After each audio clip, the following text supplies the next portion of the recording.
Empezamos una nueva edición de Café Mercosur, este espacio en el que nos proponemos analizar la realidad de los países de la región con un foco en los aspectos jurídicos.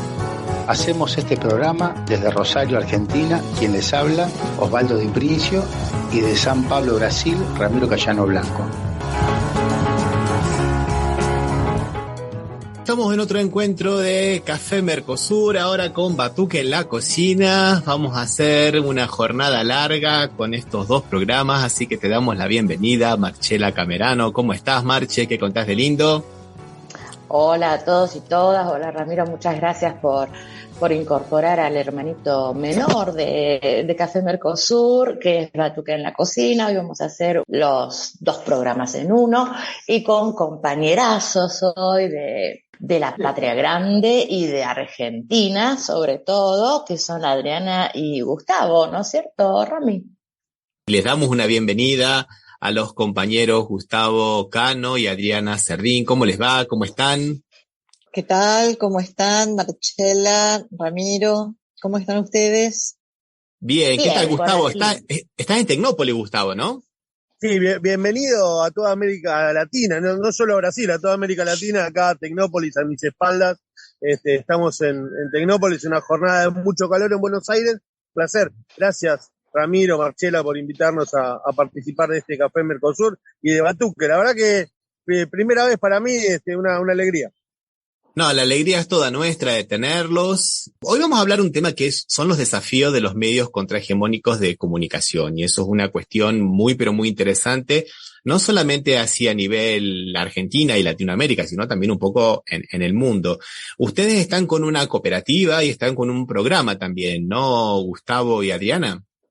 Sí, el año pasado comenzamos a pensar cuál era la mejor manera de salir de este encierro, de este corset que significa la comunicación desde un lugar de mordaza. O en todo caso, pensamos que la única manera de poder replicar nuestra voz es a través de un emprendimiento, y perdón por usar la palabra emprendimiento, palabra que también quisieron tomarla como propia, que es una cooperativa de trabajo.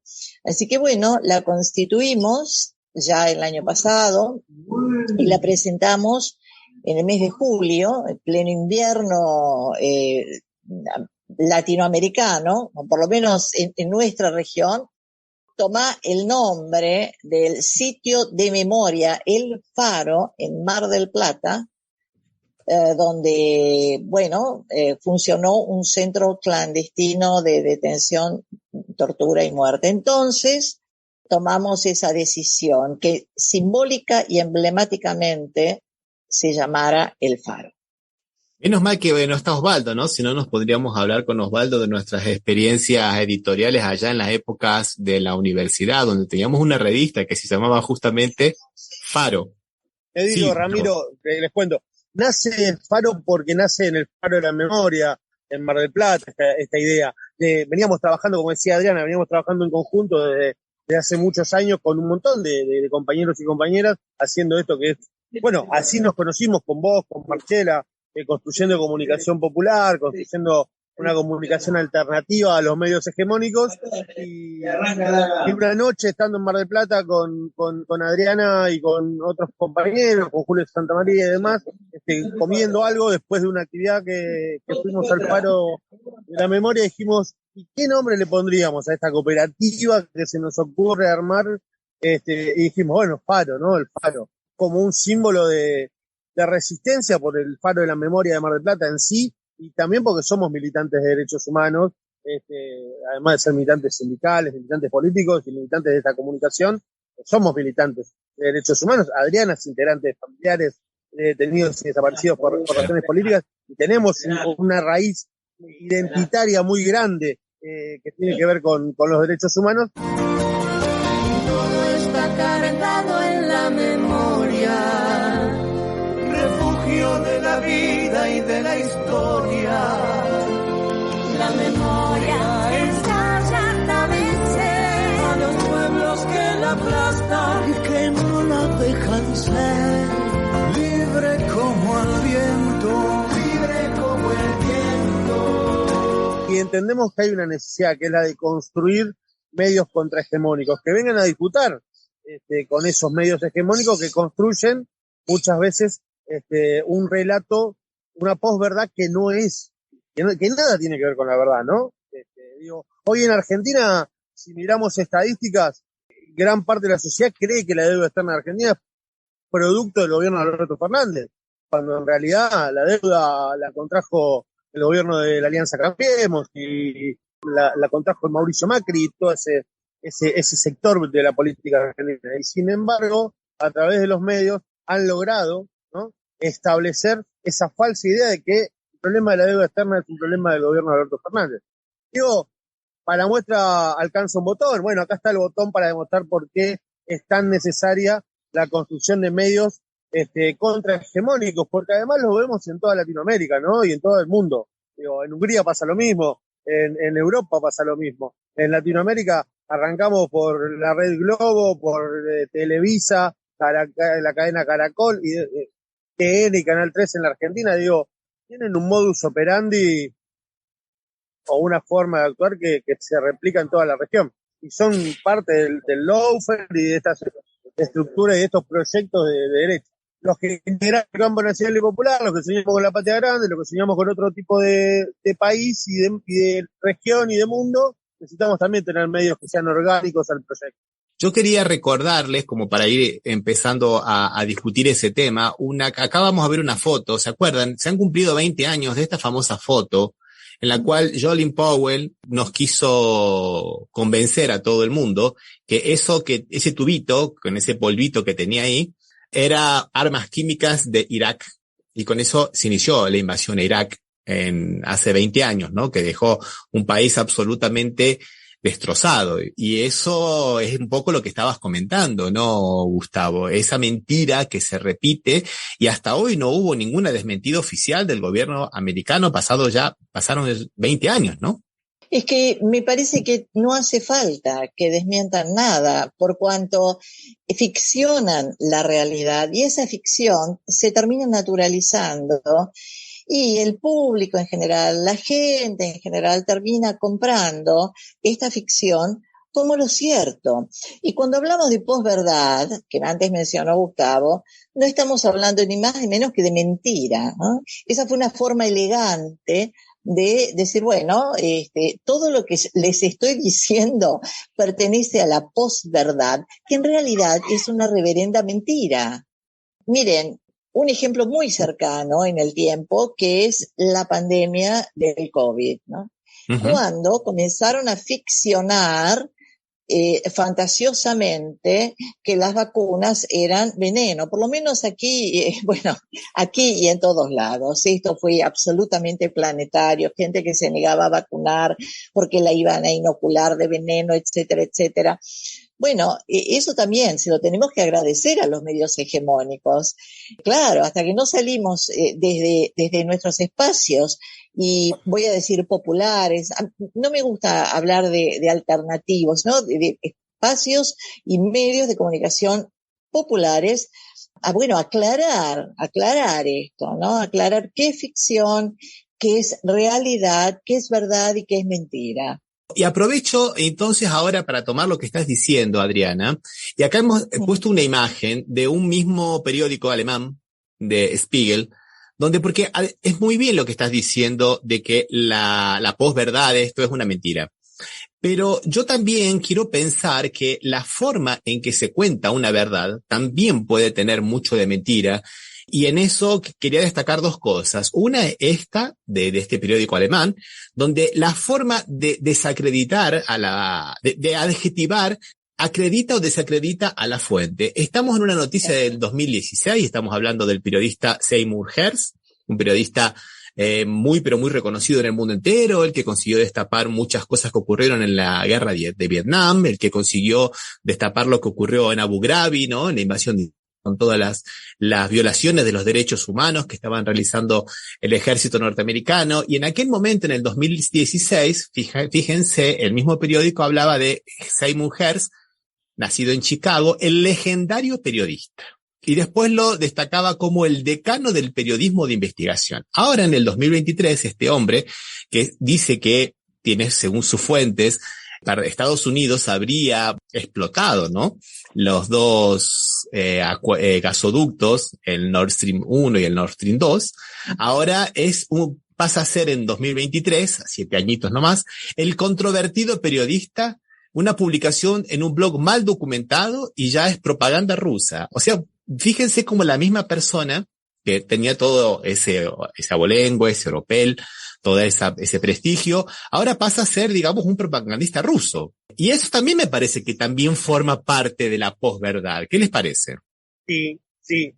Ahí, digo, si tomamos en cuenta también dónde está el origen de esto, digo, porque vos hablabas recién de Colin Powell con el tubito, ahora contamos esto, digo, lo anticipó la mayor maquinaria que tiene propagandística Estados Unidos es Hollywood, digo, de eso no hay, me parece que ninguno lo va a discutir. Digo, en el 97, Dustin Hoffman y Robert De Niro hacían la película What the Dog.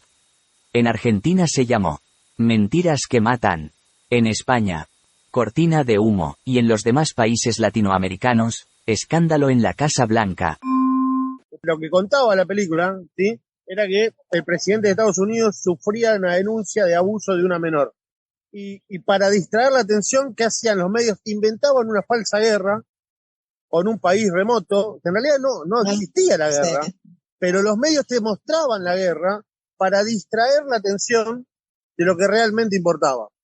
Bueno, si eso pasaba previo a este siglo XXI, previo al año 2000, imagínense lo que puede pasar hoy, donde, sin ir más lejos, con un teléfono celular y un micrófono inalámbrico y unos auriculares, yo hoy estoy sentado en Tecnópolis sin ninguna conexión de cable a nada, saliendo a través de un canal de YouTube a toda la región. Digo, hoy, que es el siglo de las comunicaciones, esa es la importancia que tienen las comunicaciones y ese es el nivel de daño que puede hacer los medios hegemónicos para distraer la atención de lo que realmente importa. Por eso terminamos peleando pobres con pobres, laburantes con laburantes, y se siguen beneficiando ese mismo minúsculo porcentaje del cual hablaba Galeano, que eran quizás dominantes de fronteras adentro, pero entreguistas de fronteras hacia afuera. Digo, a ese nivel han tomado hoy un rol protagónico. Acá en la Argentina teníamos un gran humorista que era Juan Carlos Altavista, que con su minguito tinguitela te decía: el periodismo es el cuarto poder, que podemos construir una lápida o levantarte un monolito. Bueno, vivimos en ese siglo y hoy la derecha utiliza a la justicia con el lawfare, pero para sostener el lawfare necesita los medios hegemónicos. ¿Y quiénes son los dueños de los medios hegemónicos? Bueno, seguramente vamos a encontrar que son muchos de los que manejan el poder económico real, no solo en la región, sino en el mundo. Sí, totalmente de acuerdo, Gustavo, con lo que estás diciendo. Sobre todo por ahí quería ver, ¿no?, que las pautas que le pagan a los grandes medios para decir mentiras es enorme de parte del gobierno. Y bueno, y justamente si vamos a buscar bien quiénes son los dueños, son empresarios y son gente que obviamente te va a decir lo que a ellos les convenga. Eso es muy, muy importante de decirlo también. Van a desinformar a la gente. Papel pensado y prensa de los genocidas, peces gordos de la información. Y el silencio nace en la cultura del control y sus formas de aquel tiempo en que la información la no informa. Yo quería hacer justo un paralelismo con Suiza, por ejemplo. Aquí no existe la carrera de periodista. En Suiza, no en toda Europa. En Suiza no existe la carrera de periodista. Entonces, el que quiere ser periodista tiene que hacer primero, creo que no es la universidad, pero sí es como un terciario en Derecho, Información y Comunicación. Y después también tiene que hacer depende en qué lengua lo haga, pero tiene que hacer un estudio de lengua para saber escribir, para saber redactar. Entonces, bueno, hay una formación diferente. No obstante, no quita de que también desinforman. Eso no lo hace de que sea más más periodista que otros. Vamos a darle, Marcela, la bienvenida a Sergio Rossi de la revista de Puño y Letra, que comenzó siendo una revista en papel y ahora una revista digital y que ya ha cumplido 30 años, ¿no, Sergio? Exactamente, sí, emitimos en papel del 92 al 97, luego otra vez salimos en la época del Congreso de la Lengua que se hacía acá en Rosario, la primera vez, en aquel momento, en el año 2003, 2004, si no recuerdo bien. 2004 creo que fue, y bueno, después un gran espacio que no salí, estuve con otras experiencias en medios radiales, pero no gráfico, hasta la pandemia 2020, con un par de intentos años anteriores, pero nunca habíamos publicado nada, solamente he pagado los espacios de las plataformas de páginas web, y a partir de ahí estamos interrumpidamente publicando en forma, digamos, semanal, diaria, depende de las colaboraciones, de los columnistas, periodistas, de la producción propia, todo este esfuerzo a pulmón o de periodismo artesanal, como lo ha llamado uno de los compañeros que forman parte de nuestra publicación. Y bueno, estaba obviamente mirando con atención todo lo que se estaba hablando aquí, sobre todo, bueno, la orientación de los medios, la figura de Mingo Altavista, como decían recién, y tal cual, el cuarto poder que te podemos levantar y hundir. Acordarse que somos el cuarto poder y nadie nos va a llevar por delante, y menos por atrás. Porque tan pronto le podemos levantar un manolito como le podemos hacer un buraco así de grande, le podemos hacer. Como le hicimos a Nixon en Watergate. Y bueno, y está demostrado más que con creces con lo que vos acabas de mostrar de la prensa internacional, ni hablar, obviamente, de lo que sucede en nuestro país, de la telaraña esa que en la presentación de la nota de tu programa Café Mercosur y Batuque en la Cocina he agregado en fotografía sin detallar, porque si lo empezás a ver no te queda un pelo en la cabeza, es terrible. Así que bueno, comienzo con este aporte de esta nueva forma de comunicación, así como decía el compañero ahí en Tecnópolis. Bueno, las ventajas y a veces desventajas de la conectividad. Sí, yo quería algo que comentó Marcela, ¿no? Y tiene que ver con el empirismo. ¿Dónde empezábamos a hacer esos primeros pininos? En las redacciones, que nos daban un tema y nos decían, bueno, andá. Y vos decías, ¿andá qué? Y andá como cronista y levantá la información y después se la pasabas a un redactor que le daba forma. Bueno, eran todas etapas que uno iba pasando en las redacciones y así desde la gráfica uno iba aprendiendo con el hacer cotidiano, donde ciertamente no había carreras en aquellos, te estoy hablando de los años 70, ¿no? De los años 70, de los años 80, yo empecé, como tantos otros compañeros, o en agencias de noticias, o en medios muy modestos. Y bueno, fueron esos primeros pasos. Bueno, de aquel momento al hoy se ha recorrido un gran camino, ¿no? Sí, Adriana, totalmente, y me parece positivo que este camino en Argentina o en Latinoamérica se haya recorrido, ¿no? Porque si no, ¿dónde estaríamos? Pero tenés razón que se empezaba también en los centros estudiantiles, también redactando, en el colegio, en revistas que salían de los centros estudiantiles, ¿verdad? Estos grandes maestros de periodismo, estos que nos han enseñado todo, casi todo, no venían de la academia, venían de esta práctica diaria, de este empirismo, si se quiere, y creo que nombró algunos. Escuché que dijo el Nene Pano, escuché que dijo Osvaldo Arrizone.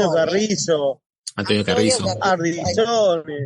Que finalmente terminan también convirtiéndose en símbolos de un periodismo determinada época, pero que fueron nuestros maestros. Sergio, vos tenés una experiencia muy interesante porque vos aprendiste también en la escuela del hacer con Evaristo Monti, ¿no?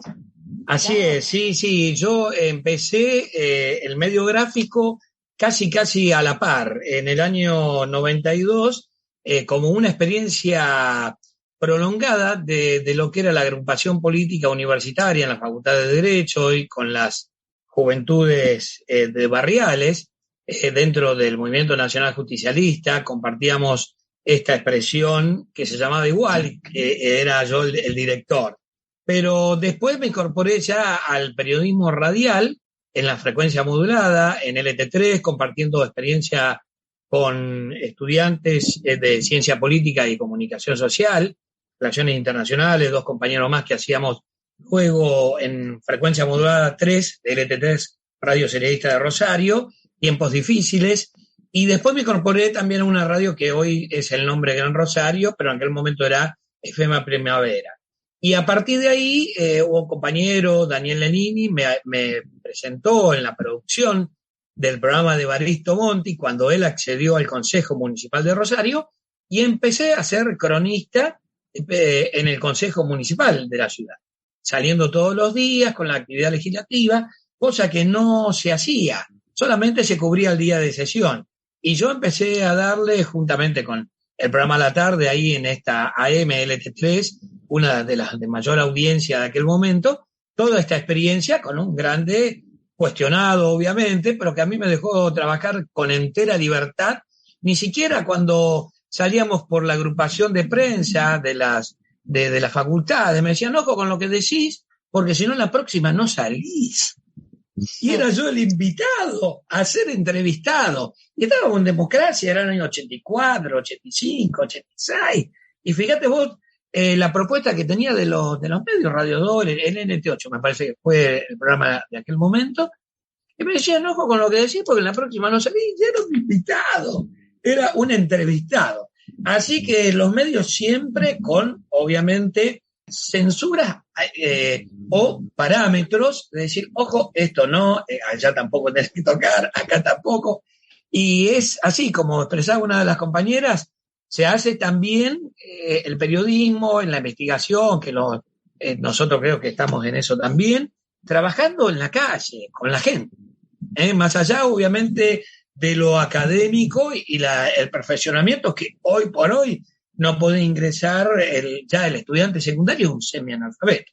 Es decir, que necesitamos título de especialización en una universidad o en un terciario para poder acceder a un trabajo. Así que es cierto, yo me hice también con esta inclinación ya por el periodismo, en su momento, cuando empecé a trabajar de muy pequeño, que quería las ventas, y bueno, vendía el diario que acá en Rosario era La Tribuna, en mi pueblo donde estudié, vivía, que era Cañada de Gómez, el diario Vespertino. Así que siempre tuve esta inclinación por la comunicación.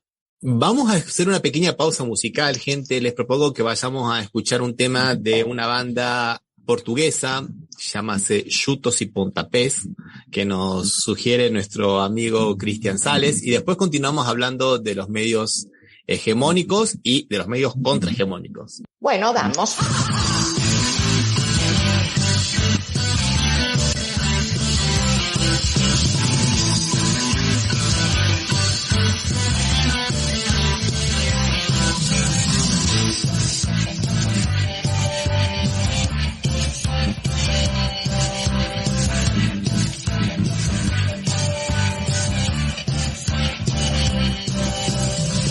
Pensa que eu sou um caso isolado, não sou o único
Bueno, seguimos, Marcela, con el programa. Si están en Buenos Aires o si piensan ir a Buenos Aires, no se olviden, pasen por Tecnópolis porque es para no perdérselo. ¿No es cierto, Adriana, vos que estás ahí? Tal cual, sí.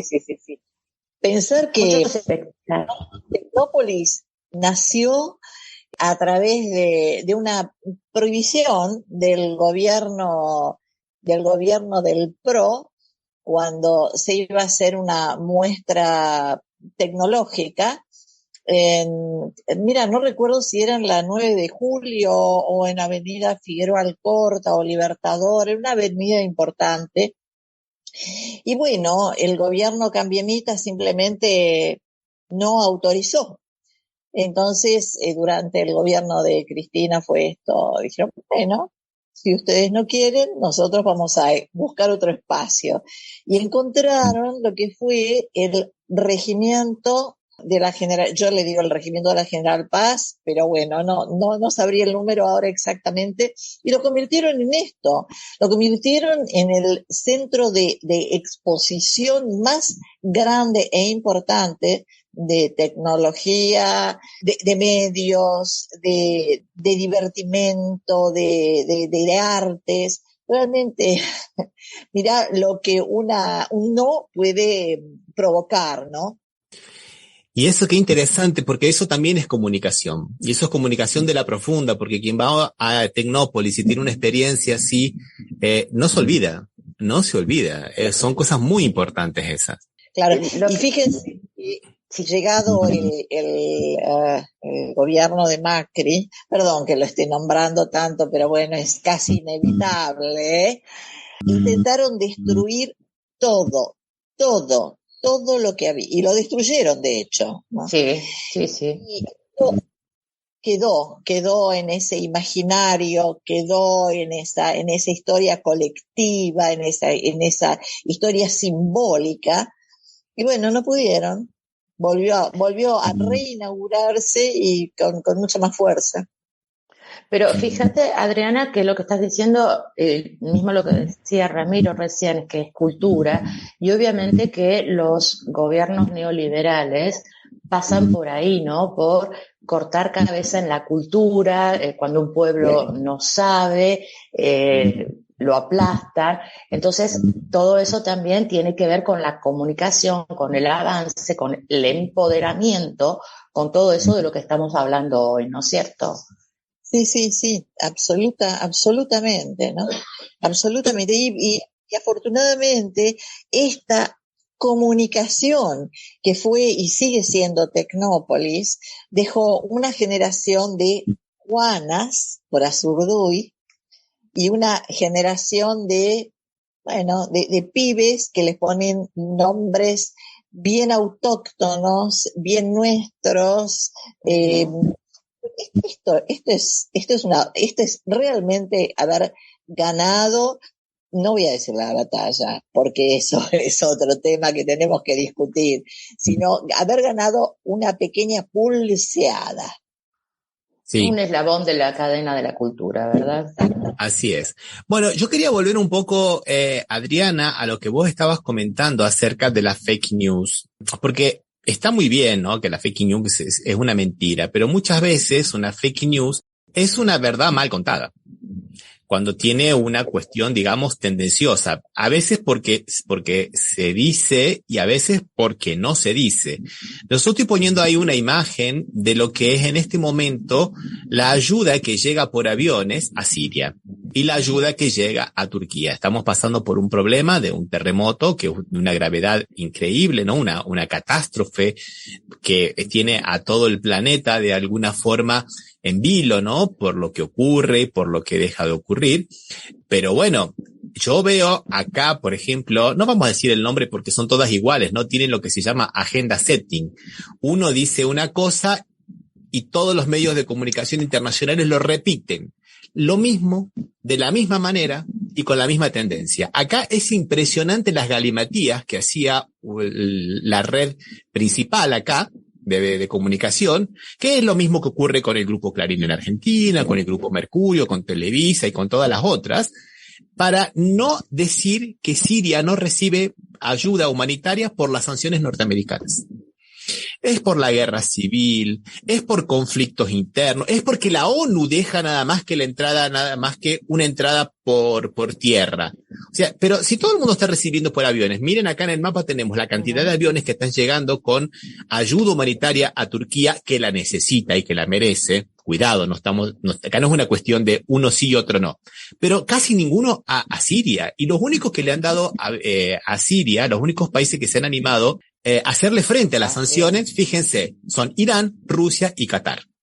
Porque acá tenemos la imagen, Estados Unidos le manda, China también le manda a Turquía, no le mandan a Siria, lo mismo que el Reino Unido, a Australia lo mismo, a Turquía todos le mandan. Cuba, Suiza. Creo que a Siria también, ¿no? ¿Cómo? Cuba me parece que le manda también a Siria. Bueno, y los países latinoamericanos son Salvador, que le manda a Siria, Cuba, que le manda a Siria, mandó un equipo, y también Venezuela.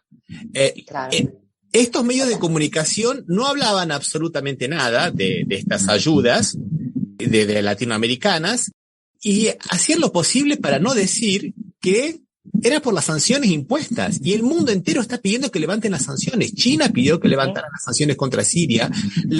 Muchos organismos de la ONU, muchos eurodiputados piden que levanten las sanciones contra Siria y no lo hacen. Y sin embargo, los medios de comunicación, digamos, hegemónicos, nos tienen con esta cuestión de que es un problema interno de Siria. Inclusive llegaron a decir que Siria no solicitó.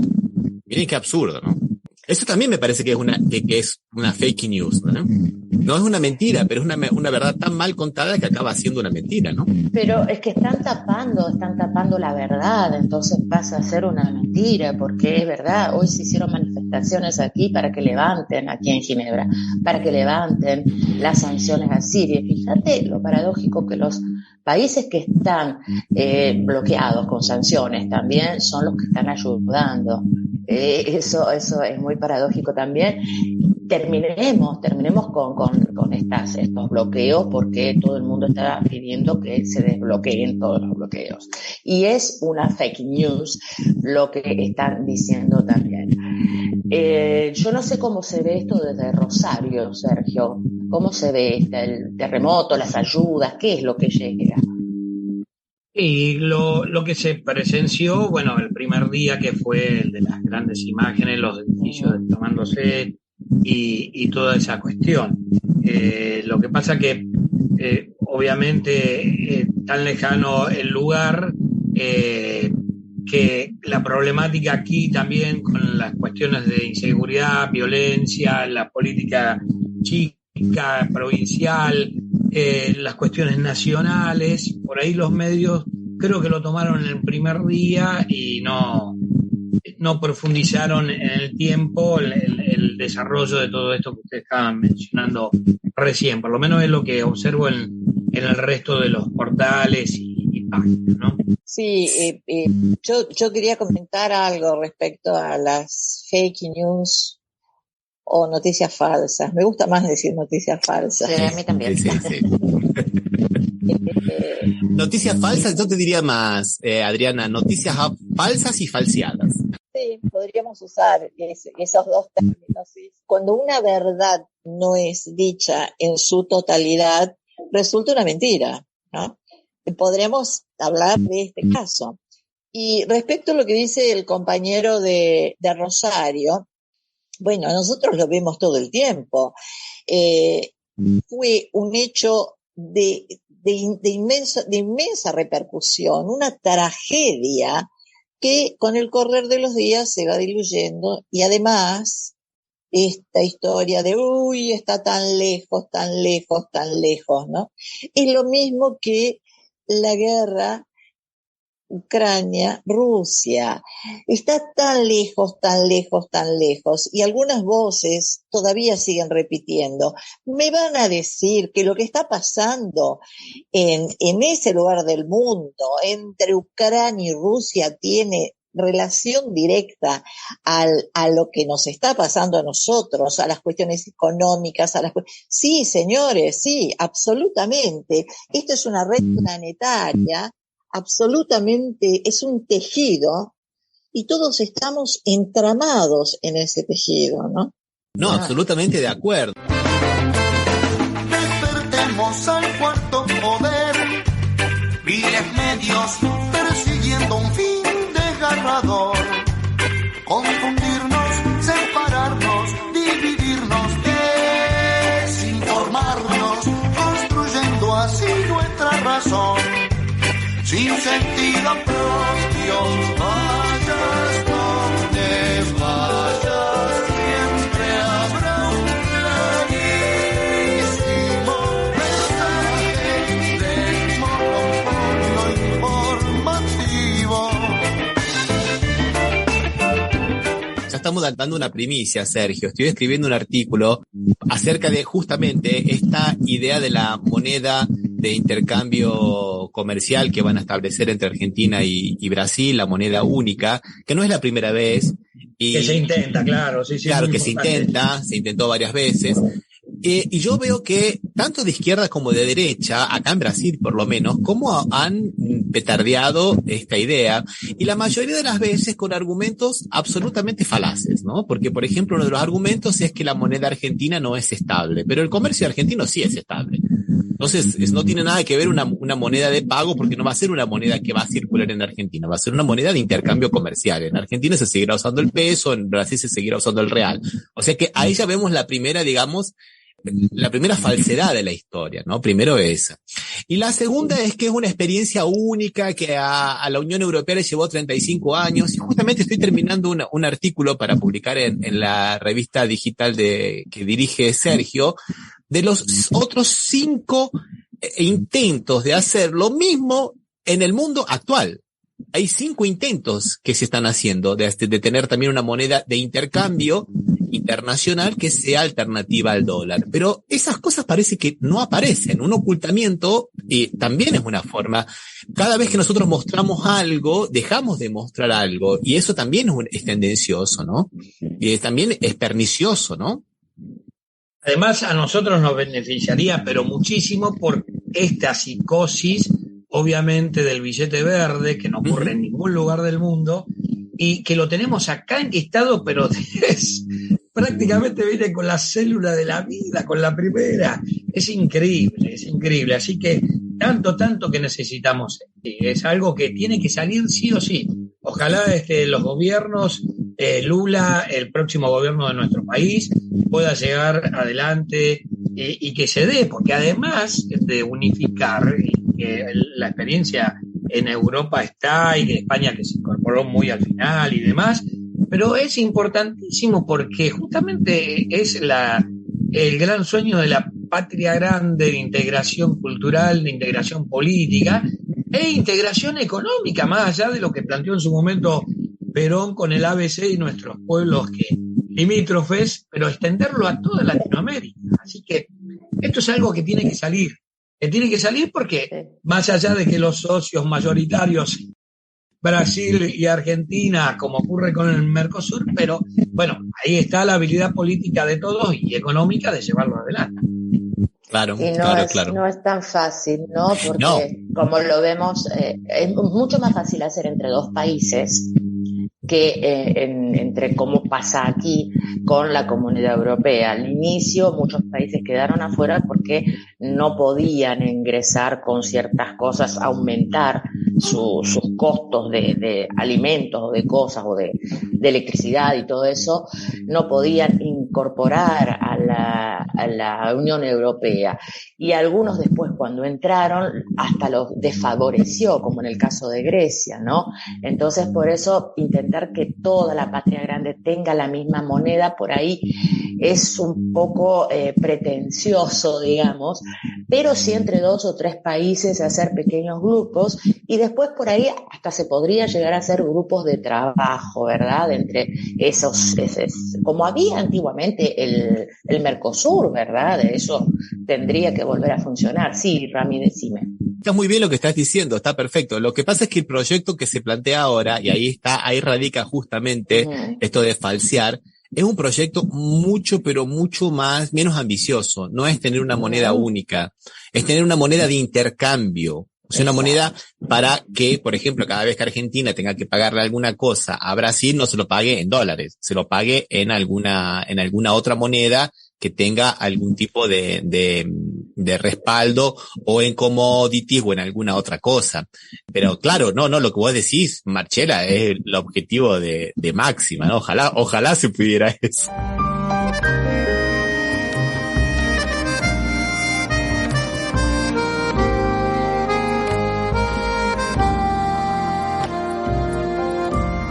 Quería poner una cosa más aquí para que charlemos, ¿no? Porque nosotros siempre hablamos de los medios hegemónicos de comunicación, la omnipresencia de los medios y todo ese tipo de cosas. Pero por ahí yo quiero pensarlo también desde el punto de vista de nosotros, de los medios contrahegemónicos de comunicación. Venimos de una experiencia, por ejemplo, muy interesante en Ecuador, electoral, donde se han ganado las dos principales capitales, ¿no? Guayaquil y Quito, lo cual no es poco, contra los medios de comunicación hegemónicos. Latinoamérica de alguna manera está pasando por una marea rosa, a pesar de los medios de comunicación hegemónicos. Entonces por ahí mi idea es pensar un poco, ¿no? ¿Qué hacemos nosotros, los medios hegemónicos, para llevar adelante una contraagenda, digamos? No sé si llamarlo una contraagenda, un contradiscurso, digamos. Yo antes de responderte, Rami, quiero hacer hincapié también que no solo se consiguió ganar el partido en contra del oficialismo en este momento en Ecuador, sino que también rechazaron los 8 referéndum. Y eso también es muy importante. El pueblo no quiere más a Lasso, está harto. Entonces, saquemos a la luz toda la verdad que está pasando en Ecuador. Está también Rafael Correa tratando de volver a su país, quizás, ¿por qué no? Pero bueno, ¿qué hacemos nosotros para implantar nuestra agenda? Es muy buena pregunta. Bueno, ganó el correísmo amplia y claramente. Y además, el no fue absolutamente, ganó esta opción, ¿no? Tal vez tendríamos que pensar qué es lo que pasa con estos países, qué pasa en la región, y qué pasa con estos medios que en algún momento salen perdidosos. Tendríamos que pensar qué es lo que nosotros hacemos para que el progresismo pueda ser una opción real, verdadera y que tenga vigencia en esta oleada rosa. Creo que ese es nuestro gran desafío.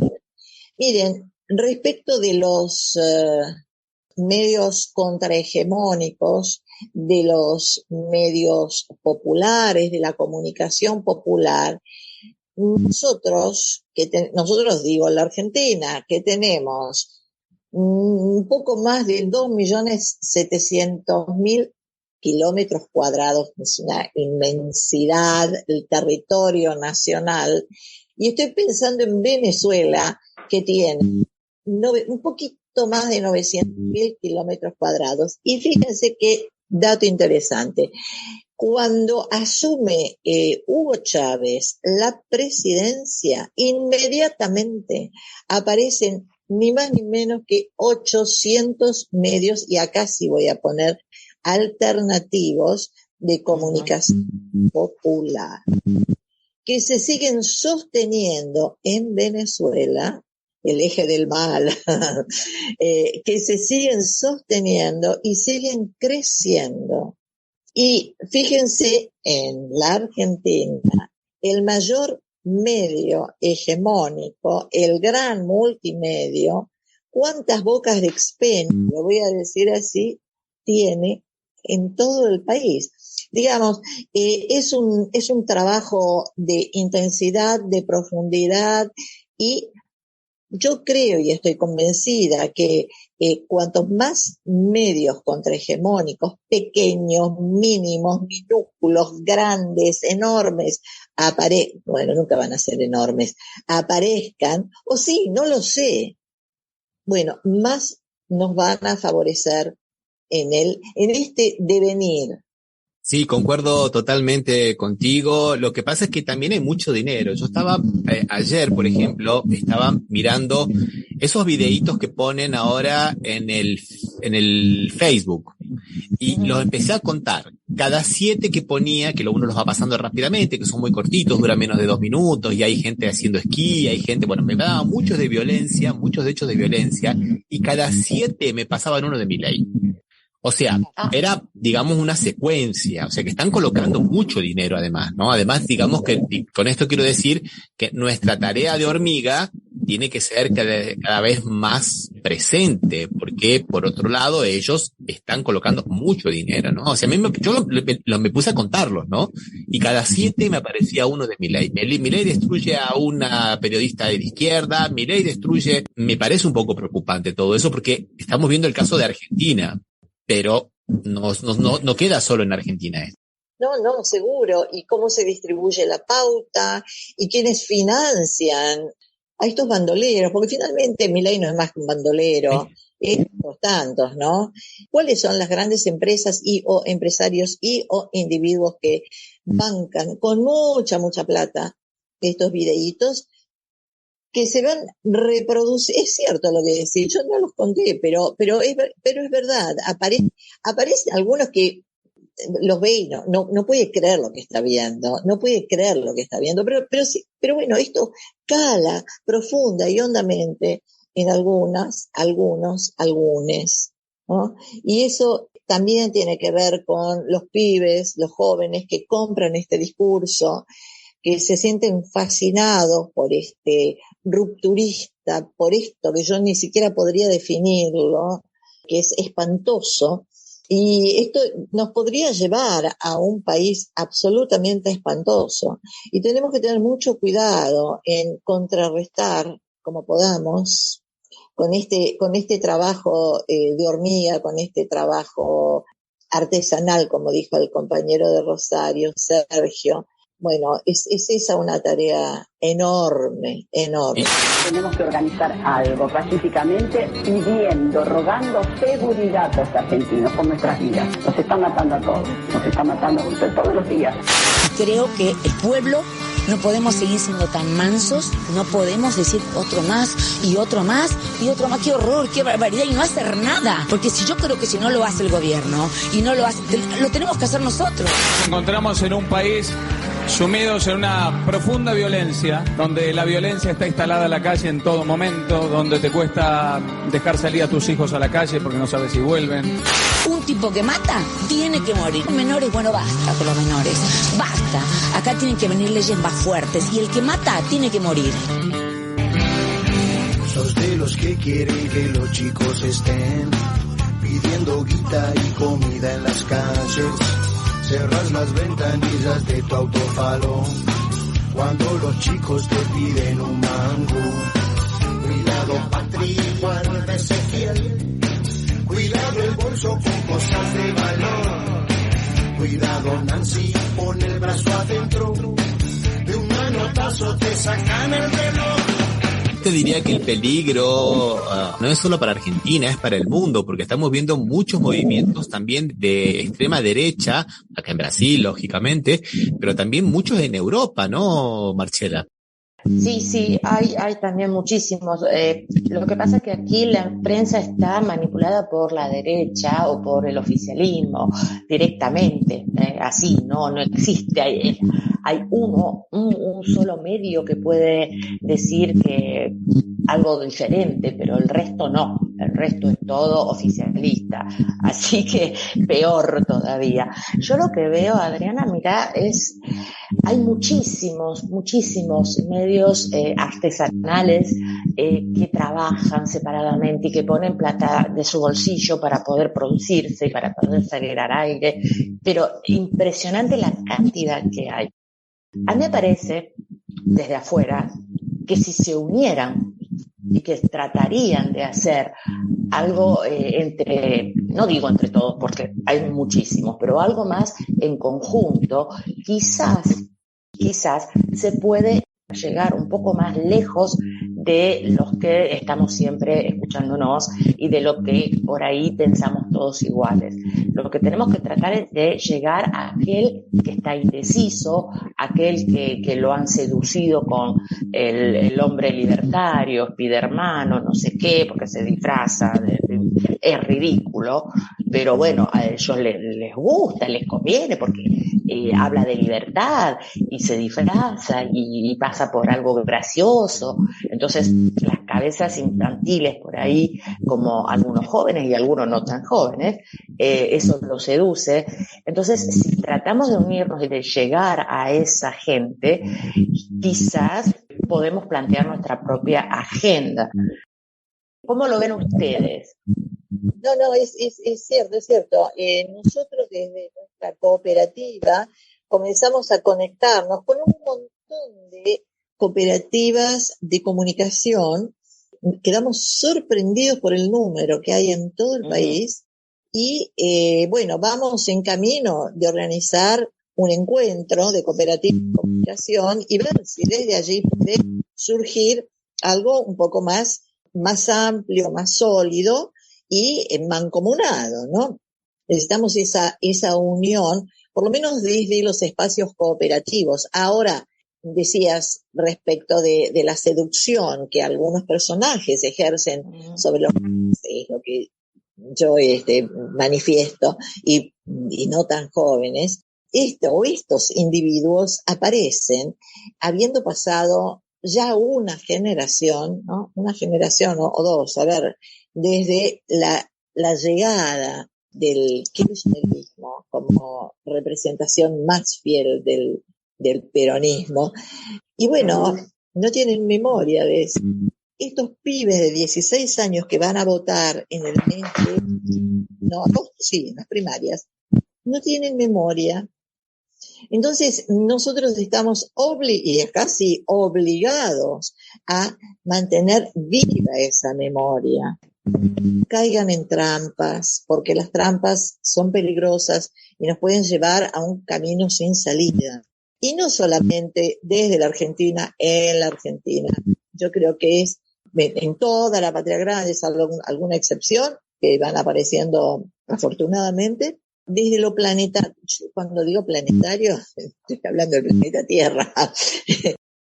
Hay algo que a mí me preocupa profundamente y lo repito, y creo que lo hemos charlado con Rami en algún momento, esta situación de incertidumbre, esta situación de peligrosidad que me recuerda a la República de Weimar. Yo sé que ustedes me van a decir, no, las historias no se repiten, los escenarios son distintos. Sí, absolutamente van a tener razón si me dicen eso, pero ese mapa desdibujado y ese peligro que está de acecho, que es el fascismo, la puerta de nuestras casas, ¿no? Entonces, creo que tenemos que poner mucho trabajo y mucho ímpetu en lo que hacemos en nuestra diaria tarea.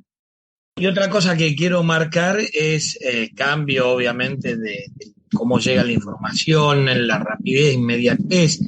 Directamente hoy, ya hace muchos años, no se viene discutiendo o debatiendo ideas políticas, ni proyectos, ni propuestas, sino que todo queda en eslogan y en lo inventado en el show, exactamente en lo que se pueda mostrar en cámara y en esta facilidad, obviamente, de tener una computadora en el teléfono, de llegar a donde sea y de marcar imágenes, o en las conversaciones previas con Ramiro al programa, la idea que iba a surgir es decir que ya ni siquiera vos podés estar hablando y el titular te condenó o te hizo una imagen totalmente diferente a lo que estás diciendo.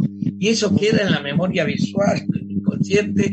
Es decir, que es de una gravedad tal que es lo que Ramiro nombró recién. Yo también lo había observado, digo, este Milei, que encima usa la palabra libertaria y demás, no tiene nada que ver con nada de la idea de los anarquistas. Y bueno, en fin, peligrosísimo lo que está aconteciendo en nuestro país. No hablamos de las dos grandes, de la mal llamada grieta, de la falsa grieta, de lo que sea, sino en la puerta, como dice aquí la compañera Adriana, del fascismo. Una de las cosas que también que es interesante, que estaba como un disparador propuesto, era que, bueno, antiguamente uno iba a un espacio público, a una plaza, a un bar, o un transporte público y veía gente que leía el periódico, el periódico en papel. Hoy la mayoría está con el celular. ¿Y qué les llega con el celular? Entonces, en esa tarea que yo me puse de ver qué me llegaba a mí con el celular del Facebook, una persona que no mira cosas de violencia como soy yo, me llegaba mucho sexo, violencia y Milei. Entonces, en muchas escenas de violencia, por ejemplo, una persona que va a entrar a la casa y viene alguien con la pistola a asaltarlo y él viene y reacciona y lo mata por el Facebook en un minuto. Y el eslogan era, ¿qué hubiera pasado si no tenía armas? O sea, cómo ellos van invirtiendo hasta en personas como yo, que nunca voy a comprar un arma, por ejemplo, y no creo en eso. Y esa narrativa, ¿no? De que uno tiene que tener un arma, uno tiene que estar con Milei, uno tiene que tener una idea, muy patriarcal con relación a lo que es la mujer.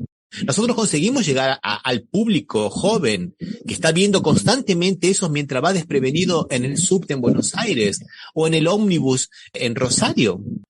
De los policiales, de los programas policiales, de las noticias policiales, bueno, acá también, ustedes saben, tenemos varios de estos programas que además, cuanto más truculento, más fascinación ejercen, ¿no? Hay como una fascinación por lo morboso.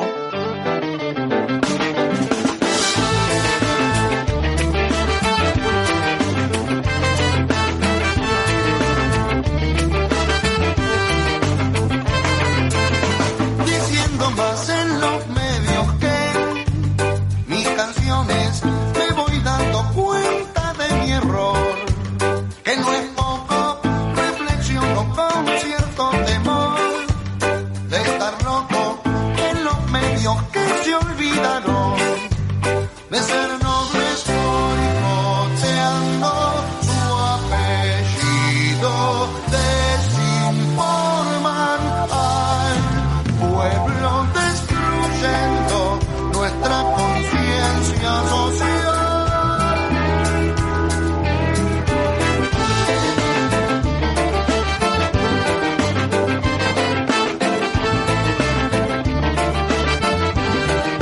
Compañeros, yo les agradezco muchísimo. Pedimos disculpas por algunos pequeños problemitas técnicos, pero me parece que la calidad de las personas aquí reunidas fuera el que habla, claro, lógicamente, creo que valía la pena. Ramiro, gracias a vos por reunirnos a todos, por hacer Café Mercosur unido con Batuque en la Cocina. Gracias a Adriana, gracias a Sergio por sus aportes, gracias a Gustavo, que también estuvo un tiempo con nosotros. Sigamos informando, sigamos trabajando juntos y con la verdad. Un abrazo, compañeros. Hasta la próxima, Diana. Hasta la próxima. Chao, Ramiro. Gracias. Chao a todos.